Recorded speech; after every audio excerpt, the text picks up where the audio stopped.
Salam sejahtera, terima kasih karena bersama dengan saya di Nazilin Unity Channel.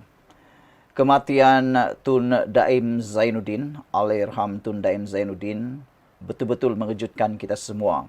Kes mahkamahnya belum selesai, bahkan seakan-akan perjuangan beliau untuk membersihkan dirinya belum pun bermula. Beliau tidak sempat melakukan apa-apa. Dan jasa-jasa baik Allahyarham Tun Daim Zainuddin tidaklah boleh dianggap kecil. Kerana sumbangan Tun Daim Zainuddin yang juga menurut Mujahid besar di dalam menyelamatkan dan memulihkan tabung haji. Namun demikian, sebenarnya yang benar-benar kita nak tahu ialah apa komen ataupun apa wasiat terakhir Daim Zainuddin dalam hal kes-kes mahkamah beliau, khususnya apabila ianya bersangkut paut dengan Perdana Menteri Datuk Seri Anwar Ibrahim. Kerana seperti yang menurut Tun Dr. Mahathir Mohamad, Tun Daim Zainuddin berada di dalam keadaan yang paling menyedihkan di saat akhir hayatnya, apabila terpaksa pula membersihkan dirinya daripada pelbagai pertuduhan. Namun demikian, apa yang menggemparkan kita semua ialah ini pendedahan keluarga Allahyarham Tun Daim Zainuddin apabila selepas beberapa hari Tun Daim Zainuddin meninggalkan kita semua, meninggalkan legasinya, meninggalkan tanda tanya besar kepada kita semua.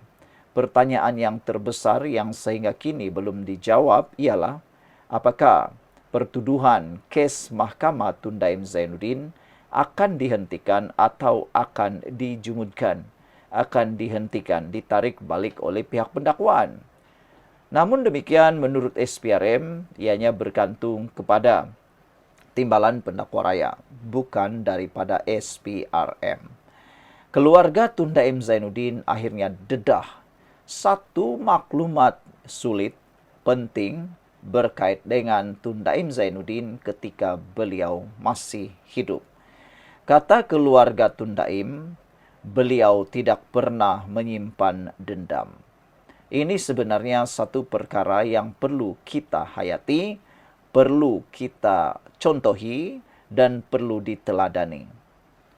Meskipun banyak kontroversi, banyak perkara-perkara yang menjadi perdebatan umum, khususnya dalam kes-kes kekayaan Tun Daim Zainuddin, tetapi tentang hal yang didedahkan oleh keluarga beliau ini, yaitu Daim tidak simpan dendam, ini satu perkara yang perlu dipelajari, perlu dihayati, perlu diteladani oleh semua orang.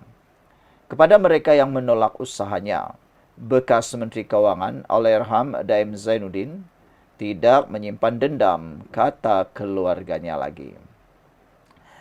Beliau memaafkan tanpa kata-kata dan sanggup memikul beban konflik dengan perasaan tenang dan kasih sayang yang selama ini mencorakkan wataknya, sambil menyerahkan segala-galanya kepada sejarah untuk menghakiminya. Kata keluarganya pada satu kenyataan kepada Malaysia kini. Apakah ini merujuk kepada orang tertentu ataupun apakah ini sedang merujuk kepada perjuangan Datuk Seri Anwar Ibrahim, Perdana Menteri Malaysia? Kenyataan tersebut tidak menyebut tentang kes mahkamah terhadap Daim dan keluarganya. Sebelum ini, bekas Perdana Menteri Dr. Mahathir Mohamad yang juga sahabat karib Daim berkata, dia kesal kerana sumbangan bekas Menteri Kewangan itu kepada negara tidak dihargai. Saya sedih tidak terhingga. Sepatutnya dia disanjung kerana sumbangannya kepada perjuangan, kata Tun Dr. Mahathir Mohamad. Tapi apabila Tun Mahathir Mohamad memberikan kenyataan seperti itu, ramai netizen yang membalas Tun Mahathir. Kata mereka, Tun Mahathir patut tidak mengeluarkan kenyataan begitu. Tun Mahathir patut belajar daripada apa yang berlaku, yaitu bila-bila masa saja usia akan berakhir. Dr. Mahathir Mohamad kini sudah berusia 99 tahun. Tak lama lagi mencecah 100 tahun. Tun Mahathir patut berhenti menyibukkan diri dalam bidang politik lagi, kata mereka. Walaupun Tun Mahathir memang sedih tidak terhingga kerana kematian rakan akrabnya itu, yaitu Tun Daim Zainuddin, dia patut belajar sesuatu, yaitu berhenti daripada menyibukkan diri dalam soal dunia. Kata Tun Mahathir lagi, di akhir hayat Tun Daim Zainuddin, dia diherdik tanpa sebab. Tanpa sebab, kerana dendam. Inikah balasan yang menimpa kerana dendam, kata Mahathir. Apabila Tun Mahathir cakap tentang dendam, orang mula tertanya-tanya, siapa yang berdendam? Kenapa harus berdendam? Apa yang telah dibuat oleh Tun Daim dan Tun Mahathir sehingga ada orang berdendam dengan mereka? Apa kesalahan Tun Mahathir lakukan? Apa kesalahan Tun Daim lakukan? Sehingga Tun Mahathir sendiri kata, inikah balasan yang menimpa kerana dendam. Dendam apa pula? Itu persoalan dia. Dan merujuk kepada siapa? Kalau Tun Mahathir Mohamad merujuk kepada Datuk Seri Anwar Ibrahim tentang dendam ini memang sudah tidak patut. Kerana bermaksud bila ada dendam adalah peranan dorang sehingga menyebabkan dendam. Sementara itu, keluarga Daim juga menzahirkan ucapan terima kasih kepada mereka yang memberikan penghormatan terakhir kepada Allahyarham. Bekas Menteri Kewangan itu meninggal dunia di Hospital Asunta di Petaling Jaya pada usia 86 tahun pagi 13 November lalu. Pihak keluarga juga berharap usaha Allahyarham Daim walau sekecil manapun telah membantu mencapai masa depan yang lebih cerah untuk semua rakyat Malaysia. Beliau sentiasa berpesan bahawa kekuatan negara ini terletak kepada pelbagaian, perpaduan, usaha gigih dan keyakinan yang utuh bahawa kita boleh bersama-sama mencapai kegemilangan. Sehingga ke akhir hayatnya, beliau kekal yakin kepada potensi negara ini untuk menjadikannya Malaysia lebih adil, makmur, inklusif dan bersatu, kata kenyataan itu lagi.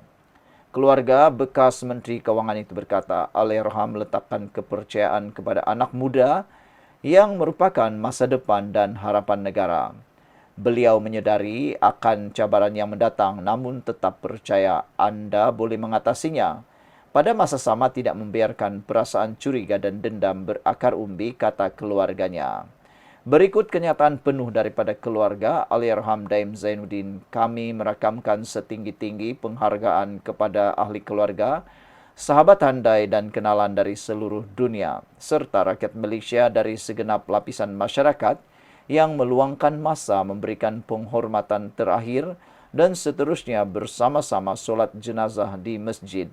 Juga kepada semua yang menukilkan ucapan takziah yang menyentuh hati kepada Allahyarham Daim Zainuddin, suami, ayah, datuk dan moyang tercinta. Kami tidak mengenali ramai yang datang mengunjung. Kisah dan pengalaman yang diceritakan mereka mengenai Allahyarham dan bagaimana beliau memberi kesan kepada kehidupan mereka sesungguhnya amat mengharukan dan kami hargai perkongsian mereka. Kami merakamkan ucapan terima kasih yang tidak terhingga kepada para doktor, jururawat, kekitangan dan pihak pengurusan Hospital Asunta di atas penjagaan dan keprihatinan yang ditunjukkan selama beberapa tahun sehinggalah detik terakhir Allahyarham. Setinggi-tinggi penghargaan juga diucapkan kepada warga Jawi, Masjid Wilayah PDRM dan Tanah Perkuburan Islam Bukit Kiara atas segala bantuan yang diberikan. Allahyarham pulang ke pangkuan penciptanya dengan penuh ketenangan dan kesyukuran. Sesungguhnya, perjalanan hidup anak watan Kedah dari kampung halamannya di Aloseta sehinggalah ke pesada dunia diwarnai dengan jasa yang dicurahkannya atas semangat untuk berbakti kepada agama, bangsa dan negara yang dicintainya. Allahyarham mengabadikan hidupnya ke arah matlamat memajukan, membangunkan dan memperkasakan ekonomi Malaysia. Baginya, kehebatan yang hakiki bukan terletak kepada kuasa, tetapi pada usaha yang gigih yang tidak mengharapkan balasan. Namun apa yang paling utama, prinsip yang paling penting dipentingkan oleh Allahyarham dalam hidupnya adalah imannya yang mendalam kepada Allah. Sebutan yang tak tinggal darinya ialah syukur kepada Allah. Di sebalik semua kejayaannya di dunia, beliau yakin ganjaran yang diterima adalah disebabkan keimanannya kepada Allah, dan apabila berdepan kesukaran, beliau bertawakal kepadanya. Lakukan apa yang mampu dan selebihnya serahkan kepada Allah. Seperti kita, beliau beriman kepada Allah yang Maha Mengetahui. Pencapaian Allahyarham amat membanggakan kami. Namun lebih daripada itu, Allahyarham adalah seorang suami, ayah, datuk dan moyang kami. Allahyarham adalah guru kami, pelindung kami, sumber kekuatan kami, dan pembimbing akhlak kami. Di sebalik kehebatan akhlak dan ketinggian wawasan, beliau berjiwa lembut dan menjadi teladan kepada kami melalui pertuturannya dan tingkah lakunya, sifat rendah dirinya dan integritinya, sifat murah hati dan rahmah, serta kekuatannya dalam kesabarannya. Jasanya kepada orang jarang-jarang disebutnya kerana beliau yakin nilai sebenar kehidupan ini bukan terletak kepada apa yang dimiliki tetapi kepada apa yang disumbangkan.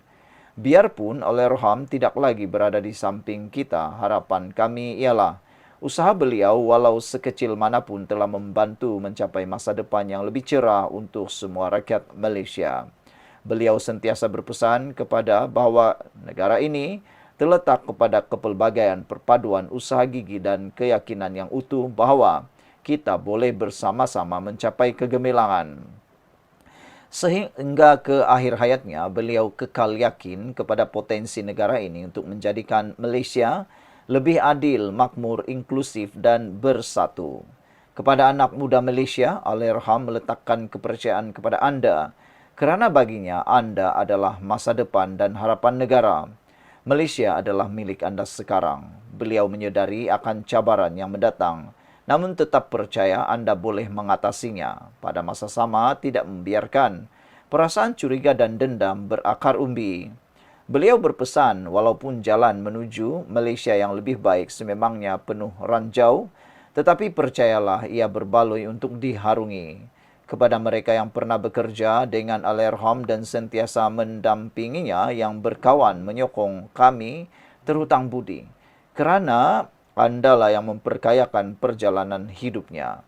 Beliau amat menghargai ikatan persahabatan yang dijalinkan sama ada di dalam atau luar negara. Seringkali beliau bercakap mengenai anda dengan penuh rasa bersyukur kerana sedar yang kejayaan tidak mungkin dicapai berseorangan. Kepada mereka yang menolak usahanya, Allahyarham tidak menyimpan dendam. Beliau memaafkan tanpa kata-kata dan sanggup memikul beban konflik dengan perasaan tenang dan kasih sayang yang selama ini mencorakkan wataknya sambil menyerahkan segala-galanya kepada sejarah untuk menghakiminya. Kami sekeluarga memanjatkan syukur kerana diberikan peluang bersamanya. Walaupun kehilangannya tiada ganti, legasi yang ditinggalkannya memberikan kami ketenangan. Dalam meratapi kehilangannya, kami meraihkan kehidupannya dan bagaimana beliau menyentuh kehidupan orang di sekelilingnya. Semoga legasi beliau memberi inspirasi kepada kita semua untuk menjadi insan yang lebih baik. Kami dengan penuh tawaduk memanjatkan doa agar Allahyarham dikenang dan dihormati dalam cara yang sama beliau menjalani kehidupannya secara tenang dan bermaruah. Semoga Allah Maha Pengasih lagi Maha Penyayang mencucuri rahmat ke atas roh Allahyarham, menerima amal solehnya dan menempatkannya di kalangan kekasihnya di surga yang paling tinggi. Amin, kata Malaysia kini. Kata keluarga ini. Sekian dulu untuk kali ini. Jangan lupa tinggalkan komen anda. Sila tekan butang subscribe. Jumpa lagi.